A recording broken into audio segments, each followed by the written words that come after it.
family. Welcome back. All right, guys. I was looking at this question, right? It's 12 marks in total. 8.2 is 12 marks in total, and there's quite a lot that's required and stuff like that, right? So I just hope that I make a video. I just wanted to make a video, and I hope this helps. And yeah, so let's start. All right, it says an eggshell contains calcium carbonate and impurities, right? So that statement is very, very important for this question. That first statement, an eggshell contains calcium carbonate and impurities. That's fine. And then it says an excess amount of standard dilute acetic acid solution of concentration 0.5 mole per decimeter cubic and volume of 250 centimeter cubic is allowed to react completely with an eggshell of mass 56 grams, right? So let us just analyze that small part, right? And then, yeah, look at this. They say an eggshell, right? This eggshell that they're talking about, right? It contains calcium carbonate, right? And impurities. So it means that that eggshell is an impure sample, right? So once you're a sample, you have something and some impurities. Overall, you're an impure sample, right? So what they say to us, right? They say an eggshell, right, with a mass of 56 grams. So it means the mass of the eggshell, right, that contains calcium carbonate and impurities is 56 grams, right? That's one thing we must note first, right? So that's not a problem. All right, let's continue reading. They say the equation for the reaction is given by the balanced equation, right? So they balanced it for us. And then it further says the acetic acid that remains unreacted is neutralized by 25 centimeter cubic of sodium hydroxide with a concentration of 0.968 mole per decimeter cubic, right? They say the equation for the reaction is given. So there are two equations that we're looking at here, right? So it's double equations, and then yeah, let's see what is given to us, right? Let's see what we can do here. And then they say define a standard solution, right? Standard solution, I'll just write SS, right? A standard solution is basically a solution, right? Which its concentration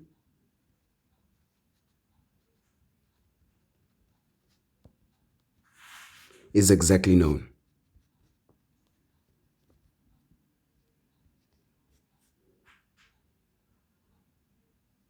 Right? So that's what it means, right?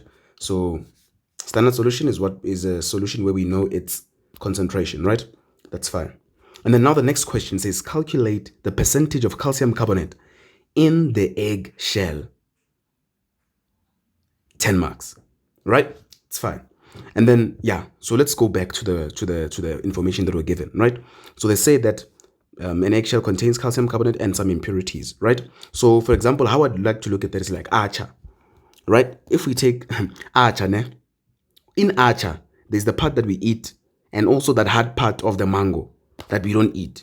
But if you eat it, no offense, right? But there's that part that we enjoy of the mango part that we enjoy of acha, and that hard part of the mango that we do not eat, right? Generally, right? And we can say that that part we do not eat is the impurities, right? And the pure sample of that acha is the part that we eat, for example, right? So let me just draw a diagram. We have acha here, né? In that acha, the full acha, it contains what we can say it's the what? It's the impure, right? And pure, right? But the whole sample here is impure because it has impurities, right? So that's one thing we need to understand, right?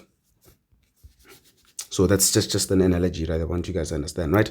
And then, so it's fine. So now they want us to calculate the percentage of calcium carbonate in the egg, right? But when they said to us, right, they've given us, they said an excess amount of standard dilutic acetic acid, right? It's an excess, right? So what they want from us is calculate the percentage of calcium carbonate. And within this eggshell, right? So this is an eggshell here, right? They said it contains calcium carbonate, right? And impurities, right? Calcium carbonate and impurities within that eggshell, right? But they want the percentage of calcium carbonate. So in other words, what they're telling us is that they want the percentage purity. Why? Because they said an eggshell contains calcium carbonate and impurities. right? And impurities, right? So when they say they want what's calcium carbonate, they want the purity, because we know that an impure sample, right? An impure sample, like I said, right, which is acha, contains the purity, right, which is that acha that we eat, which is in this case the calcium carbonate, and the impurities, right, which is that hard part of the acha that we do not eat. Also, in this case, it's the impurities that they name here, right? So in other words, they want the mass of calcium carbonate, right, in this 56 gram. Remember, they said the actual is 56 gram, right? So they want the mass of calcium carbonate, right? We need to find the mass of calcium carbonate divided by the total mass and then multiply by 100, because they want the percentage, right? So percentage, we know that it's whatever we have over the total, right? Our total in this case of the eggshell is 56 grams, right? So with a total of 56 grams, that's what they want, right?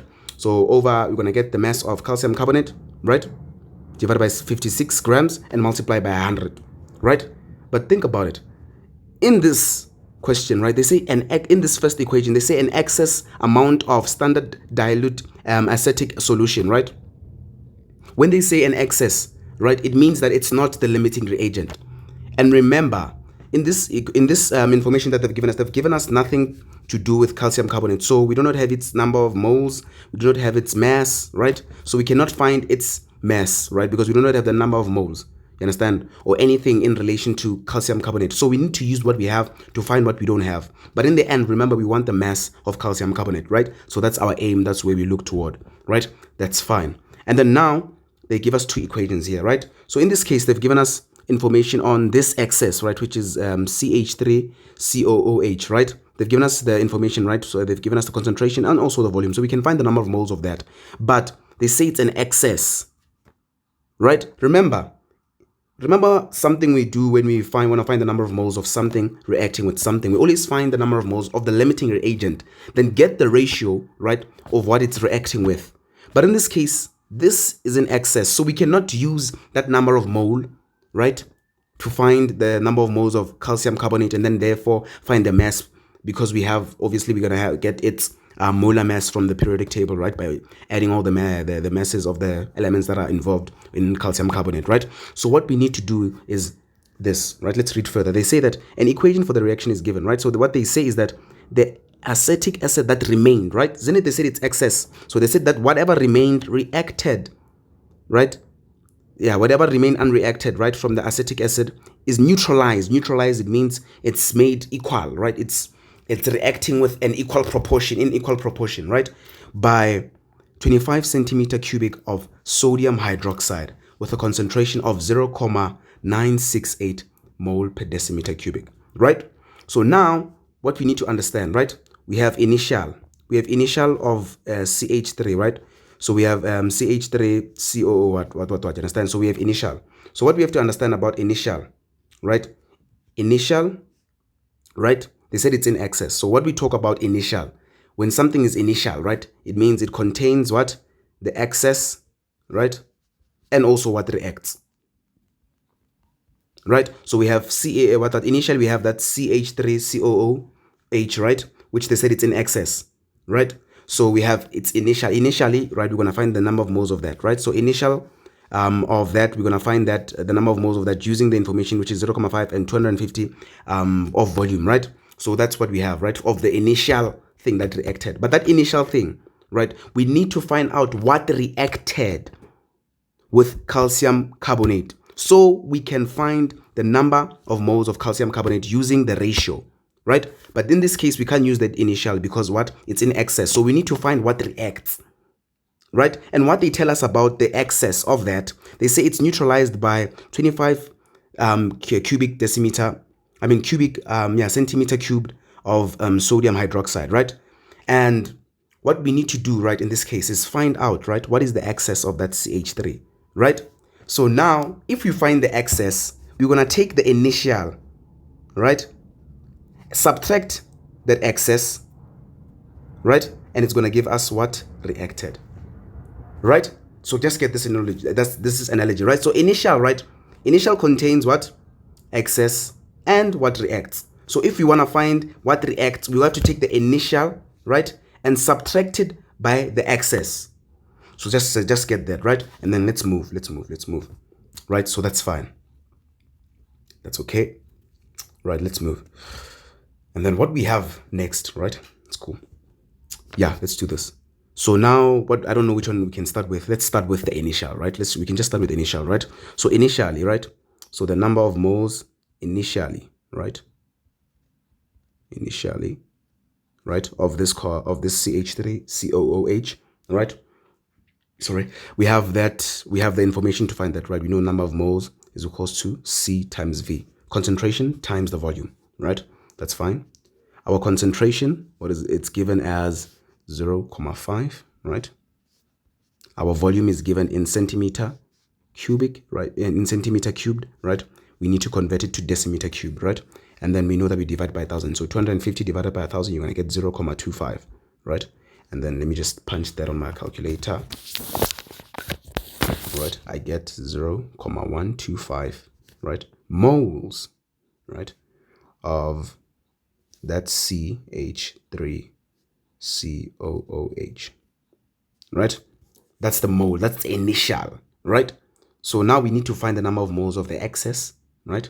Finding the number of moles of the excess, right? And then after finding the number of moles of the excess, we take the initial, we subtract that excess, we're going to find what reacted. After finding what reacted, we take the number of moles of what reacted, right?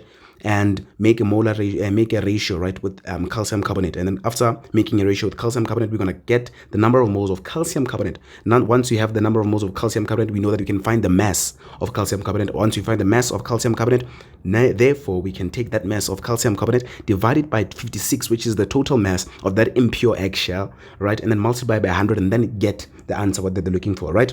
So that's fine. That's just the analogy that we need to, envision when we are doing this sum, right? So we have this 1.25. That's fine, right? And then now we can move to the excess, right? So let's just erase this for space, right? Let's move to the excess, right? The excess, right? So what they tell us about the excess, right, of the acetic acid is that the acetic acid that remained, right, that remained unreacted is neutralized, right? So it's reacting by the same proportion by this 25 decimeter cube of sodium hydroxide with a concentration of that, right? So now let's find the number of moles of sodium hydroxide, right? So the number of moles of NaOH, right? We know that we have the concentration is equals to CV, right? C times V. And then our concentration that we're given is 0.968. And then we multiply by the volume, right? Remember the volume they've given us in centimeter cubed. We need it in decimeter cubed. What we do by that, we divide that 25 by 1,000. Then we're going to get 0.025, right? Once we multiply that, what we're going to get is what? 0.024 moles, right, of that sodium hydroxide. And then now they told us that it's reacted with the excess. As you can see, that there's that sodium hydroxide, it's reacting with that CH3COOH, right, but with the excess of it, right? So now, since it's reacting and it's being neutralized, it means it's like a limiting reagent where it's neutralized, it reacts completely with it. You understand? Then, now in this case, we can use the molar ratio to find the number of moles of this excess CH3COOH, right? Let's do this, right? The number of moles, right, of NaOH, right? Then we compare them to the number of moles of CH3COOH. 1:1, right? And then once we know that it's 1:1 is because when you look at that equation, there's an invisible one there, there's an invisible one there, right? So that's the ratio that we are getting, right? And if the number of moles that we've just gotten of this sodium hydroxide is 0.0242, right? It means that also this side we're going to have 0.0242 moles of this, right? So the ratio is 1:1. It's fine. So therefore we can just conclude a little bit here and say that we have 0.0242. So let me just correct it correctly. We have 0.0242, right, moles of CH3 CH3COOH, right? But remember, it's reacting with what? The excess of it. We can just write excess just so we don't forget. Yeah? And then that's fine. Now we are getting closer to where we need to go to, right? So let me just erase everything for space. We are getting there. We are getting there. We are getting there, right? So remember the first thing that we did, we found the number of moles of CH3COOH, right? That was initially there, right? And then now we just found the excess of it. So now we know that we can find what reacted, right? Because we know we can just use a small formula, nyana, right? So we know that what reacted, right, is equals to what was initially there, ne, minus the excess, right, which we've just found, right? So initially we had, remember, if you just remember, we had 0,125, right? That was initially there, minus the excess which we've just found now, the number of moles of the excess which we've just found now, right, which is 0,0242. Bajaj. And then now we just find our answer there. We're going to get our answer as 0,1008, right? So many of us, we can be tempted to round off, but just remember, let's remember that this is not the final answer, right? So let's not round off, and then we just get 0,1008, right? And then that is the number of moles, of CH3 COOH that reacted, right? So we have this mole, right? So now, since we have what is reacted, we can now use the molar ratio, right, of this equation, right, and then find the number of moles of calcium carbonate, right? So we know that our number of moles, right, of CH3COOH, when we compare the ratio with the number of moles of calcium carbonate, right, we get a ratio of, here we have a 2, and then we're going to have a 2:1 ratio, right? But we found the number of moles of this CH3COOH as 0,1008, right? And then the ratio, so we don't know the number of moles of this, right? So we can just put an x there, right? We can cross multiply 2x, right? 2 times x is equal, that times 1 is 0,1008, right? And then we know that we're going to divide both sides by 2. Our x is going to be equal to, let me just type it on the calculator, 0.1008 divided by 2. We get our x, right, which is 0,0504, right? 0,0504, right? And this 0,0504 is the what? Is the number of moles of calcium carbonate, right? So yeah, we are good to go. Now we can find the mass of calcium carbonate, right? So we are getting there. We are getting there. We are getting there, right? We are getting there, right? So now let us continue. We went to the mass of calcium carbonate, right? And the mass of calcium carbonate, we can just write of calcium carbonate, right? We know that the mass is equal to the number of moles multiplied by the molar mass, because we are deriving it from this formula of N is equals to M over M. So we're just making this mass here subject to the formula, right? And this is what we can derive from that. And then remember, we just found the number of moles of this, right, which is 0,0504, right, multiplied by the molar mass of this calcium carbonate. So if you check on our periodic table, calcium is 40, so it's 40 plus carbon is 12, so 40 plus 12, that's 52.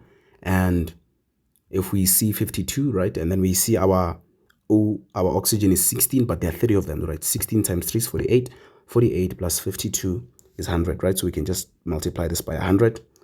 Right, let me just use my calculator, and then what we get is the mass, right, is 5,04 grams, right? And then we found the grams. Now we found the mass, right? So now we want to find out the percentage, right, of calcium carbonate, right, in the egg. Remember what they told us about the egg, the first sentence? very important, right? They say the eggshell contains that calcium carbonate and impurities. So it means that is an impure sample. That eggshell is an impure sample, right? And what they've also given to us is the mass, the total mass of that eggshell, which is 56, right? So we need to take this, right, divided by the total and then multiply by 100 because we are looking for the percentage. And then let us do this. Right, let me just erase for space. So we're just finding the percentage purity, in other words.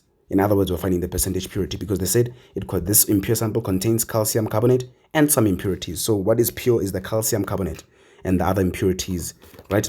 So we can just say percentage purity, right? In other words, you can just use percentage purity, right? Is equals to, we know that it's the mass of the pure over the impure, which is the total, right? Multiplied by 100, right? So now we know that our pure, we just found the mass of it, right? Which is 5,04 all over the impure, right? Which is the total, right? Which is 56. So we can just type that on our calculator. Just 5.04 over 56 multiplied by 100 because we're looking for it in percentage, right? And then we get what is our 9%. 9%, this is our final answer. 10 marks. This is our final answer. And then, yeah, we are good to go. So you can just write 9% of calcium carbonate in the egg. And then, yeah, there you go. So, yeah, I hope you guys follow the logic. And, yeah, I hope you guys understand. I hope this helps you guys. And then, yeah.